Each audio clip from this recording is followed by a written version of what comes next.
The food fight sweeping school cafeterias nationwide. It's only been a month since new federal guidelines mandating healthy school lunches went into effect, but many students are already finding them hard to swallow. With cafeteria fare now calorie restricted, some kids are complaining that their lunch doesn't fill them up and turning to YouTube to make their voices heard. Here's ABC's Jim Avila. You need a fruit or vegetable, sweetie pie? It's a noble effort, but an ABC News investigation shows the USDA's new school lunch guidelines are not going down so well with many kids across the country. America's public school students protesting the new federal war on child obesity with guidelines promoting smaller portions, fewer calories, less meat and cheese, and more fruits and vegetables, all aimed to control obesity, which kills more Americans than any cancer. Some of the protests hit the internet in dramatic fashion, like this lunchroom revolt. Give me some seconds, I need to get some food today. My friends are at the corner store getting junk so they don't waste away. Students at this Kansas high school creating a viral video protesting the new calorie-cutting menus in their cafeteria. The new rules limit elementary schoolers to 650 calories, 700 calories for middle schoolers, and 850 for high schoolers. It's roughly the same amount of calories, but it's a different mix of how you get to those calories, and we think it's based on the science is a more nutritious mix. But the result of all that healthy food, say many parents and kids, is a dramatic increase in plate waste. Sometimes the food is just nasty. In fact, the only known study of food waste under the new guidelines contains a startling statistic.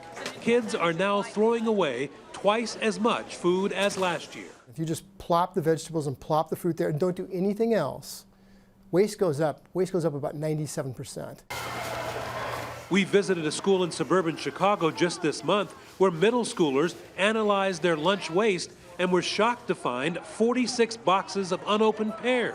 They're all unopened, totally unopened. The week before, all 111 vegetable containers served were thrown away. Schools tell us that they're seeing a 50% increase in the amount of lunchroom trash. It's just too healthy almost. I try my hardest, but it does not working. Angie Reynolds at Virginia's Holston High School says kids are bringing their own and only take the fruits and vegetables when she forces them.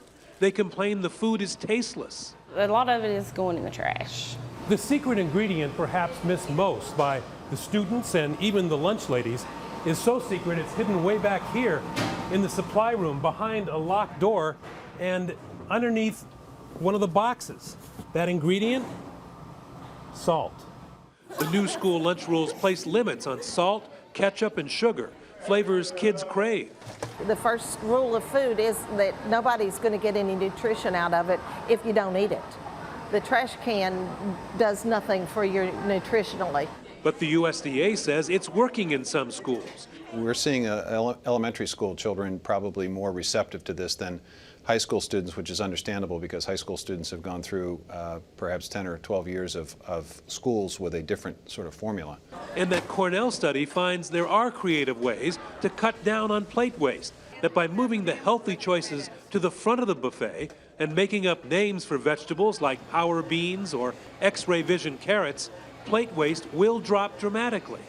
That's what makes all the difference in whether it's eaten or thrown out. Oh, they love salad. Moves that could help the modern-day lunch lady cut down on plate waste and America's kids cut down on childhood obesity. For Nightline, I'm Jim Avila in Bristol, Virginia.